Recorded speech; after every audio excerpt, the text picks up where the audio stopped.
అందరూ నమస్తే. ఈరోజు ఆఫీస్ టైం కన్నా ముందే ఒక ఫైర్ యాక్సిడెంట్ అయింది. చాలా ఫైర్ యాక్సిడెంట్ అవుతుంటాయి. బట్ ఇది very very special fire accident. Fire accident అయింది ఎక్కడ అంటే స్టేట్ ఫోరెన్సిక్ ల్యాబొరేటరీ. అది పోలీసుల ఆధ్వర్యంలో నడుస్తుంది. ఆ ఫోరెన్సిక్ ల్యాబొరేటరీ పని ఏంటంటే శాస్త్రీయ ఆధారాలతోనే కేసులను విచారిస్తూ ఉంటారు. అప్పుడు జుట్టు తీసుకున్నారు, గోర్లు తీసుకున్నారు, బ్లడ్ నమూనాస్ అంటారు, లేకపోతే ఆడియోలు, ఫోర్జరీలు, వీడియోలు ఉంటాయి. చాలా ఇంపార్టెంట్ కేసులు దానిలో ఉంటాయి.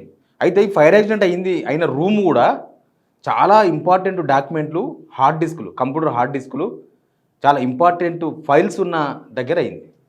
ఇక్కడ ఏంది ఇష్యూ అంటే అనుమానం. ఒక ఇష్యూ ఏంటి అనుమానం? ఎందుకు కరెక్ట్గా ఎవరు పోలేదంట ఆఫీసర్కి. ఆఫీసు 10:30-11 తెరుస్తారు, తెలుసుగా మన గవర్నమెంట్ ఆఫీసర్, గవర్నమెంట్దే. 10:30కి ఏమో ఆఫీస్ బాయ్ పోయిందంట. పొయ్యి వరకు పొగలు వస్తున్నాయంట అప్పటికే. దానిలో ఆ ఫైర్ యాక్సిడెంట్ అయింది సెకండ్ ఫ్లోర్లో. కింది ఫస్ట్ ఫ్లోర్లోనేమో పొగలు వచ్చినాయంట, సెకండ్ ఫ్లోర్లో ఫైర్ యాక్సిడెంట్ అయిందంట. దీనిలో రేవంత్ రెడ్డికి సంబంధించిన ఓటుకు నోటు కేసు ఆధారాలు కూడా కాలిపోయినాయి అనేది ఇక్కడ వస్తున్న అనుమానాలు, లేకపోతే చర్చ. కేటీఆర్ ఒక ట్వీట్ కూడా చేసేసిండు ఆయనకు వచ్చిన అనుమానాన్ని. సరే, అన్ని విషయాలు మాట్లాడదాం. అసలు ఎందుకు, ఎవరికి అవసరం వచ్చింది, ఇది నిజంగానే తగలబెట్టిందా, తగలబడిందా? తగలబెట్టినట్టేమో ఇంటెన్షన్గా ఎవరో తగలబెట్టినట్టు అర్థం, దీన్ని మాయం చేసే ప్రయత్నం చేసినట్టుగా అర్థం. తగలబడితేనేమో అసలు అక్కడ ఏముంది తగలబడినీకే? అక్కడ అక్కడ తగలబడనీకి ఏముంటుంది? ఒక కరెంటు తప్ప ఏముండదు ఫైర్ యాక్సిడెంట్ కానీ. ల్యాబొరేటరీ హిస్టరీలో ఫస్ట్ టైం జరిగిందట. ఫస్ట్ టైం అది మంటలు అంటుకొని మొత్తం గాలిపోవడం కూడా ఫస్ట్ టైమే. సరే, మీకు కొన్ని విజువల్స్ ఉన్నాయి, లోకల్ పోలీస్ ఆఫీసర్లు కూడా మాట్లాడేసిండ్రు. అన్ని విషయాలు మాట్లాడదాం. అంతకన్నా ముందు సబ్స్క్రైబ్ చేయండి, షేర్ కూడా చేయండి. వార్తలకు కన్నా ముందు కేటీఆర్కి వచ్చిన అనుమానం ఉందో చూడండి. అది కేటీఆర్కి వచ్చిన అనుమానం మాత్రమే కాదు, అక్కడ వాస్తవం కూడా అసలు ఎవరికి అవసరం వచ్చిందనేది చాలా ఇంపార్టెంట్. ఫస్ట్ మీరు ట్వీట్ చూడండి. ట్వీట్ చూసినాక ఇది కేటీఆర్ పెట్టిన tweet. I'm guessing the voice recordings of the famous vote for note case. Any trying to cover up for lack of evidence in cooked up political cases like phone tapping. ఇక్కడ ఏమున్నాయి, ఏమని చెప్తున్నాయన? Forensic lab fire accident మీద స్పందించి ఏమంటాడు? Vote for note case సంబంధించి voice రికార్డింగ్లు, phone tapping కేసులో కాంగ్రెస్ ప్రభుత్వం పుట్టించిన తప్పుడు ఆధారాలను కప్పిపుచ్చడానికి ప్రయత్నంగా అనుమానిస్తున్నట్లు కేటీఆర్ చెప్తున్నాడు. రెండు పాయింట్లు చెప్పింది ఇక్కడ. సరే, నిజానికి కూడా ఫోరెన్సిక్ ల్యాబ్ అనేది అది పోలీస్ డిపార్ట్మెంట్ ఆధ్వర్యంలో నడుస్తుంది, గవర్నమెంట్ ఆఫీసు. చాలా ఇంపార్టెంట్ అది. ముఖ్యంగా ఓటు నోటు కేసులో చివరి దశకు వచ్చింది. ఇప్పుడు బీజేపీ వాళ్ళు మంచిగా ఉన్నారు, మోడీ మంచిగా ఉన్నాడు కాబట్టి ఆ కేసు ఇప్పుడు తేలలే, కానీ లేకపోతే ఇప్పటికే తేలిపోయే కేసు. ఇప్పుడు ఫైనల్కి వచ్చేసింది అది కూడా కేసు. ఇక సాక్ష్యాలు, ఎవిడెన్సులు అంతా ట్రయల్స్ నడిచే టైం ఇది. కరెక్ట్గా ట్రయల్స్ ప్రారంభమయ్యే టైంకు ఇక్కడ ఫైర్ యాక్సిడెంట్ జరిగింది. ట్రయల్స్ ఉన్నాయి కదా, ఇలా ఆధారాలు ఏమున్నాయి, అవన్నీ నిజమా కాదా, ఇప్పుడు దానిలో తేల్చాల్సింది ఏంది పోలీసులు, ఆ రిపోర్ట్స్ ఏముంటాయంటే అప్పుడు ఏం జరిగిందో మీకు తెలుసు. 2015లో ఓట్ ఫర్ నోట్ అంటారు దాన్ని. అప్పుడు అక్కడ ఉండే ఒక ఎమ్మెల్యే స్టీఫెన్సన్ అని ఒక ఎమ్మెల్యే, ఒక ఏమంటారు ఆయనను, ఎన్నిక కాబడ్డే ఎమ్మెల్యే కాదు, ఎంపిక చేయబడ్డ ఎమ్మెల్యే ఒకరు ఇప్పుడు లేరు వాళ్ళు. ఆ ఎమ్మెల్యేని కొనుగోలు చేసే ప్రయత్నంలో భాగంగా రేవంత్ రెడ్డి పోయిండు. చంద్రబాబు నాయుడు బ్రీఫ్ మీ అన్నాడు.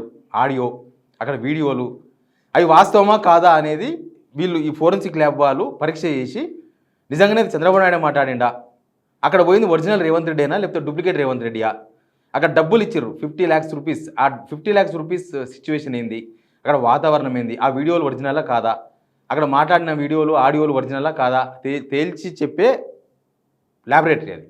ఇంకా చాలా కేసులు ఉంటాయి, దానిలో క్రిమినల్ కేసులు ఉంటాయి, రకరకాల కేసులు ఉంటాయి. కేటీఆర్ అనుమానం ఏంటంటే ఫోన్ ట్యాపింగ్ కేసు డూప్లికేట్ ఆధారాలు కూడా దానిలో ధ్వంసం చేసిండ్రు, డూప్లికేట్ ఆధారాలు కూడా ధ్వంసం చేసిండ్రు. ఇక్కడ రెండు ఇంపార్టెంట్ కేసులే. రాష్ట్రంలో 2 సంచలనాత్మకమైన కేసులు. ఈ 2 కేసీఆర్ గవర్నమెంట్లో రేవంత్ రెడ్డి పట్టుబడమే సంచలనమైన కేసు, ఎమ్మెల్యేల కొనుగోలు కేసు. మనకు ఉమ్మడి రాష్ట్రంలో అట్లా జరగలే. ఎవరు కొన్నారో, ఎప్పుడు కొన్నారో, ఎట్లా కొన్నారో కానీ రెడ్ హ్యాండెడ్గా దొరికింది రేవంత్ రెడ్డి. తర్వాత ఇప్పుడు ఫోన్ ట్యాపింగ్ కేసు మొత్తం రాష్ట్ర వ్యాప్తంగా ఇంకెప్ప ఇయ్యాలనే రేపు జైలు వేస్తారు, రేపే జైలు వేస్తారని చెప్తున్న కేసు. ఈ 2 కేసుల్లో ఆధారాలను బహుశా ధ్వంసం చేయనికినే ఈ ఫైర్ యాక్సిడెంట్ చేసిండ్రు అనేది కేటీఆర్ అనుమానం, కేటీఆర్ గెస్ అని చెప్పిండు. నిజంగా కూడా ఇప్పుడు ఫైర్ యాక్సిడెంట్ జరిగిన ప్లేస్ కూడా రికార్డ్స్, హార్డ్ డిస్కులు మొత్తం పోయినాయంట. తర్వాత ఫోరెన్సిక్ కీలకమైన ఫైల్ ఉన్న దగ్గరనే ఫైర్ యాక్సిడెంట్ జరిగిందంట. ఇది ఎట్లా జరిగిందో ఏమో తెలియదు. ఇప్పుడు ఎంప్లాయీస్ పోయిన తర్వాతనేమో అయితేనేమో తెలిసేది. ఎంప్లాయీస్ పోవడం కన్నా ముందే జరిగింది ఫైర్ యాక్సిడెంట్ ఇది. ఎంప్లాయీస్ పోవడం కన్నా ముందే. ఎంప్లాయీస్ 10:30, 11కి పోయేది ఉంటే ఆ 10:30కి ఒక ఆఫీస్ బాయ్ పోతే అప్పటికే పొగలు అనుకున్నాయి. ఆయనకు ఆల్రెడీ పొగ వచ్చింది. ఆయన కూడా అస్వస్థకు గురయ్యిండు. ఇదంతా జరిగింది. ఎన్నో నేరాలు ఘోరాలకు సంబంధించిన ఎవిడెన్స్లు అన్నీ కూడా అక్కడ ఉంటాయన్నమాట. ఇది ఉద్దేశపూర్వకంగా జరిగిందేమో అనే అనుమానాలు అయితే గట్టిగానే వినిపిస్తున్నాయి. ఉద్దేశపూర్వకంగానే జరిగింది. ఎందుకంటే కరెక్ట్గా కేసులు కరెక్ట్ టాప్ లెవెల్కి ఇక తేలిపోతుంది అనే కేసులు, ఈ 2 కేసులు, vote for note Revanth Reddy case, phone tapping, ఈ 2 కేసులు, ఓట్ ఫర్ నోట్, ఈ 2 కేసులు ఇట్లా అయిపోతాయి, ఇంకా చివరికి వచ్చినాయి అన్న టైంలో ఇది జరిగింది. దీనిలో ఏదైనా కుట్ర ఉందా అనేది ఒక అనుమానం. ఫస్ట్ మీకు నేను విజువల్ చూపిస్తాను. నేను ఆ విజువల్తో పాటు చూడండి. ఇది ఫోరెన్సిక్ ఆఫీస్. తర్వాత అక్కడ పోలీసు వాళ్ళు మాట్లాడండి, వినండి ఒకసారి. కేసులకు సంబంధించిన ఆధారాలన్నీ సాక్ష్యాలన్నీ ఇక్కడే ఉంటాయి కదా, అదేమన్నా సేఫ్ గా ఉన్నట్టు మన మొత్తం అంతా తగ్గిన తర్వాత కానీ మీ కాన్సే సిబ్బంది ఎవరు లేరు. There is no person. ఒక్క ఆఫీస్ పై చూసిన అతనే కొంచెం ఆయన ఇనీషియల్ గానే ఫైర్ ఎక్స్టింగ్విషర్ యూజ్ చేసి అది తగ్గించడానికి ట్రై చేశాడు, కానీ ఆయనకు కూడా కొంచెం అస్వస్థతకు లోనైంది. అక్కడ ఎవరు ఎంప్లాయీస్ లేరు. ఆఫీస్ బాయ్ వచ్చేటప్పటికే మొత్తం మంటలు అంటుకున్నాయి, మొత్తం జరిగింది అనేది పోలీస్ ఆఫీసర్లు చెప్తున్న వర్షన్. షార్ట్ సర్క్యూట్ ప్రొబాబ్లీ కావచ్చు అనేది ఒక అనుమానం. కానీ షార్ట్ సర్క్యూట్ వచ్చేంత ఫోరెన్సిక్ ల్యాబ్లో ఏముంటుంది అనేది కొద్దిగా తేలాల్సిన అవసరం ఉంటుంది. ఆ బిల్డింగ్ మరీ పాత బిల్డింగ్, ఓల్డ్ బిల్డింగ్ కూడా కాదు. సరే తాతల జమానా నాటిది, అప్పుడు నిజాం కాలం నాటి బిల్డింగ్ అంటే దానిలో ఈ లోడుకు సరిపోయిన ఈ కరెంటు వైర్లు ఉన్నాయా లేదా, లైనింగ్ ఉందా లేదా అనేది అనుమానం ఉంటుండే. కానీ అది అప్పటిది కాదు, ఉమ్మడి రాష్ట్రంలో కట్టిందే కాబట్టి అక్కడ కొత్త వైరింగే ఉంది, పాత వైరింగ్ ఏం లేదు, కొత్త వైరింగే ఉంది. 5 ఫైర్ ఇంజన్లు పోయి ఆపినాయంట. మొత్తం మొదటి అంతస్తులో కంప్యూటర్స్ ఉన్నాయంట, 2వ అంతస్తులో ఫైల్స్ ఉన్నాయంట. అయితే అసలు విషయం ఏంటంటే ఆడికి వచ్చిన వాళ్ళు ఎవరు మాట్లాడలేదు. ఆడ ఎంప్లాయీస్ మాట్లాడతారు కదా, ఎంప్లాయీస్ మాట్లాడుతుంటే వాళ్ళ ఎవరో వచ్చి మాట్లాడుతూ ఎవరు మాట్లాడదని చెప్పేసి అందరికి ఆర్డర్ ఇచ్చిపోయారు. ఆ వీడియో కూడా చూడండి.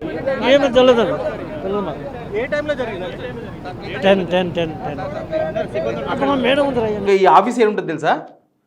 పోలీస్ స్టేషన్ పక్కలనే, పోలీస్ స్టేషన్ పక్కలనే. ఇక మళ్ళీ నేను కూతవేడు దూరం, పిల్లి కూత దూరం అని నేనేం చెప్పా, పక్కలనే, దాని పక్క బిల్డింగే ఇది నాంపల్లి పోలీస్ స్టేషన్కి.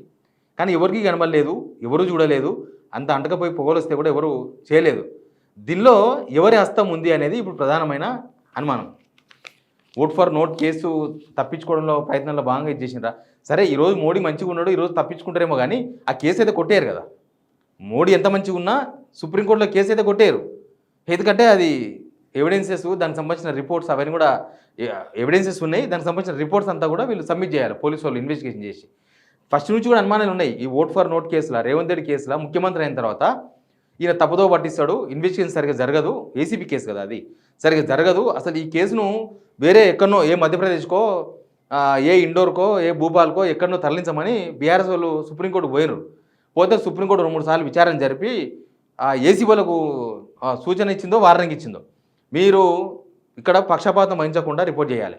ఇక్కడ ముఖ్యమంత్రి ఉన్నాడు కాబట్టి ముఖ్యమంత్రి వీళ్ళు లొంగిపోతారు, ఏసీబీ వాళ్ళు కానీ పోలీసు వాళ్ళు కానీ. కాబట్టి వీళ్ళకి అనుమానం ఉంది, వివిధ పార్టీకి అనుమానం ఉంది.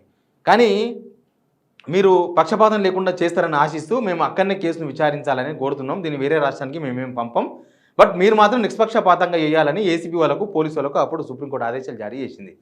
ఇంకా అంటకపోయిన తర్వాత మొత్తం ఆధారాలను పోయిన తర్వాత ఇంకా నిష్పక్షపాతం ఎక్కడ ఉంటుంది, ఇంకేముంటుంది. ఇది ఖచ్చితంగా దీని మీద సిట్ వేయాలి. ఇప్పుడు ఇది విచారించదగ్గది, ఖచ్చితంగా విచారించాలి. ఎవరు వస్తే వాళ్ళు అధికారంలోకి వస్తే వాళ్ళు మొత్తం తగలబెట్టుకుంటూ పోతే, ఫైల్స్ ఆధారాలు మొత్తం తగలబెట్టుకుంటూ పోతే వీళ్ళు సామాన్యులు అయితే వదిలేస్తారా? వీళ్ళు సామాన్యులు చిన్న కేసులనే శిక్షలు పడతాయి, అన్నీ పడతాయి. ఈ రాజకీయ నాయకులకు మాత్రం ఎందుకు పడద్దు శిక్షలు? రాజకీయ నాయకులు మాత్రం ఎందుకు జైల్లో చూడొద్దు మనం? ఒక 4 ఏళ్ళలో 3 ఏళ్ళలో ఎంతో అంత జైలు ఎందుకు చూడొద్దు మనం? ప్లస్ ఓటుకు నోట్ కేసు అనేది చాలా ఇంపార్టెంట్ కేసు. ఎందుకు ఇంపార్టెంట్ కేసు అంటున్నానంటే రాజ్యాంగాన్ని విక్రించే కేసు అది. రాజ్యాంగ పరంగా ఎన్నికైన, ప్రజాస్వామ్యబద్ధంగా ఎన్నికైన ఎమ్మెల్యేలను లేకపోతే గవర్నమెంట్ను పడేయాలని చూశారు. 2015లో చంద్రబాబు నాయుడు రేవంత్ రెడ్డి మనిషిగా, చంద్రబాబు ఆదేశాలతో రేవంత్ రెడ్డి చేసిన పని ఇది. అప్పుడు గవర్నమెంట్ పడగొట్టాలి. అప్పుడు బీఆర్ఎస్ ఉన్నది 62 మంది ఎమ్మెల్యేలు. ఏముంది, 2-3 గుంజేస్తే కథం, గవర్నమెంటే ఉండదు. కేసీఆర్ గవర్నమెంట్ 2010లోనే పడగొట్టాలని ప్లాన్ చేసింది వీళ్ళు. అందులో భాగంగా ఇదంతా జరిగిందనేదే కదా చర్చ. ఎనీవే, ఈ అగ్ని ప్రమాదం ఎవరు చేసిండ్రు, ఎందుకు జరిగింది, దీనిలో ఏం నష్టపోయినరు, మరి రేవంత్ రెడ్డి కేసు తేలుతుందా తేలదా ఏందో విచారణలో తేలాల్సిన అవసరం ఉంటుంది. కాబట్టి ఒక సిట్టు దీని మీద వేయాలని, ఖచ్చితంగా మంచి జరగాలని, అంటే సిట్టు వేస్తేనే దీనిలో న్యాయాలు అన్నీ బయటకు వస్తాయనేది ఒక ఆశ ఎవరికైనా కూడా. కాబట్టి ఈ అధికారంలో ఉన్న వాళ్ళు తగలబెట్టినరు అనేది ప్రస్తుతం కేటీఆర్ పెట్టిన దాన్ని పెట్టి చూస్తే అర్థమవుతుంది. కేటీఆర్ అనుమానం కూడా అది వీళ్ళే కావాలని చేసిరని. సరే ఏం జరుగుతుందో చూద్దాం మనం కూడా. బట్ ఈ ఫైర్ యాక్సిడెంట్ మాత్రం ఎవరిని సేవ్ చేయనికే ఎవరు చేసిరనేది చాలా ఇంపార్టెంట్. చూద్దాం ఏం తెలుతుందో. Please subscribe.